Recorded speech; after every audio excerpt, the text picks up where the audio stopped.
New Zealanders now have a government that is taking the safety of the public and the needs of victims seriously. Yesterday, the Gangs Legislation Amendment Bill had progressed by Parliament through the second reading. Gang membership has increased by 51% the previous 6 years. At the same time, violent crime has gone up by 33% and retail crime by 110%. It's a significant piece of legislation that provides police with more tools to deal with gangs who have been allowed to peddle misery in our communities for far too long. What commentary, if any, has he heard on the Gangs Legislation Amendment Bill? Well, Mr. Speaker, I was astounded to hear this comment. Quote, "I want you to ask yourself, would you rather be walking down a dark alley and see a patched member or a police officer? For many people in New Zealand, they would feel safer alone with a patched member than the police." Wow. And that comment was made by a Green MP in the House last night. And to our police, who put their lives on the line to protecting our communities, that comment must feel like a kick in the guts. The very suggestion is repugnant, and apparently the Green Party aren't sure. We are here talking about banning gang patches in public places and giving the police the ability to search the homes of people who are going to the supermarket or to pick up their kids from school. I want you to ask yourself, would you rather be walking down a dark alley and see a patched member or a police officer?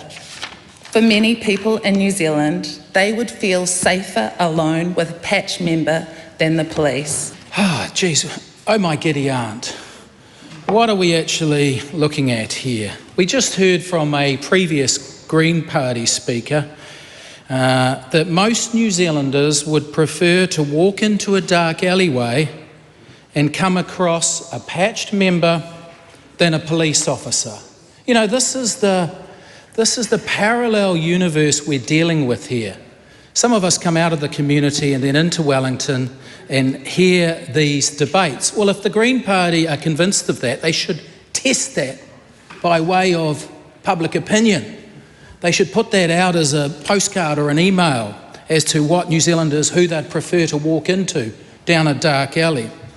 And then we heard that from the previous Labor member that let's start the talk as to what really works.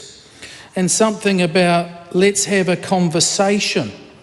Well, Madam Speaker, this is coming from a senior former minister in the Labor Party that had 6 years in power with an absolute majority, 65 MPs. And now they are telling us 9 months into opposition that we should start the conversation as to what really works. Well, I'll tell you what worked under them, Madam Speaker. Over the past 5 years, gangs recruited more than 3,000 members, a 51% increase. That's while they were having the conversation, which they still want to continue. That is their track record.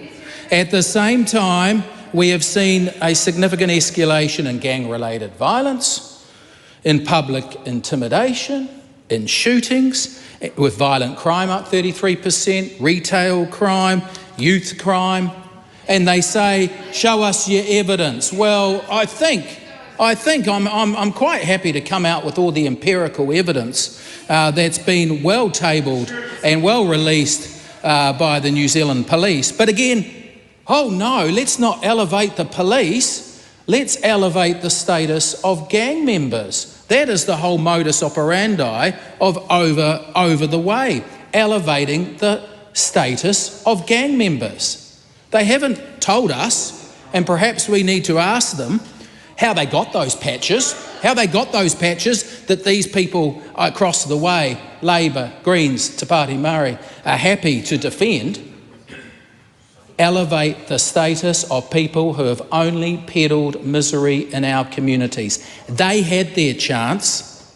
They had their chance over 6 years with, frankly, at the time, one of the most popular prime ministers that could have got anyone to eat anything out of a hand. They had that. They had 65 MPs, an absolute majority, and they squandered it. All we saw All we saw was crime go up, crime go up, crime go up, and that's all we saw. And so, Madam Speaker, it now comes to this government to not only inherit an economic mess, but to inherit law and order in quite a state.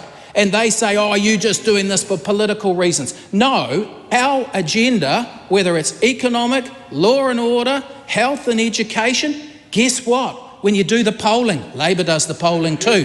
What's the number one issue? Economy, cost of living, inflation.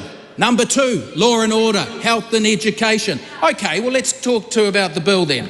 Let's go back to the bill, because the previous speaker, Mr. Webb, got into the weeds, and I'll just remind the viewing public as to what the bill actually offers up as far as its provisions. It prohibits the display of gang insignia in public place. It empowers police to issue dispersal notices that require specified gang members to leave a public place and not associate in public for 7 days. It creates a new non-consorting order that prohibits association and communication between specific gang members for 3 years. And it amends the Sentencing Act of 2002 to make gang membership an aggravating factor at sentencing.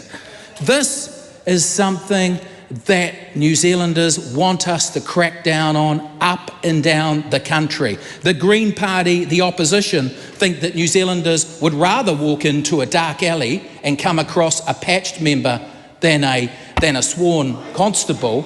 That's how far they have lost reality, and frankly, that's how long they are going to stay in the opposition defending gang members at this rate. I want you to ask yourself, would you rather be walking down a dark alley and see a patched member or a police officer? For many people in New Zealand, they would feel safer alone with a patched member than the police. And that comment was made by a Green MP in the House last night. And to our police, who put their lives on the line to protecting our communities, that comment must feel like a kick in the guts. The very suggestion is repugnant.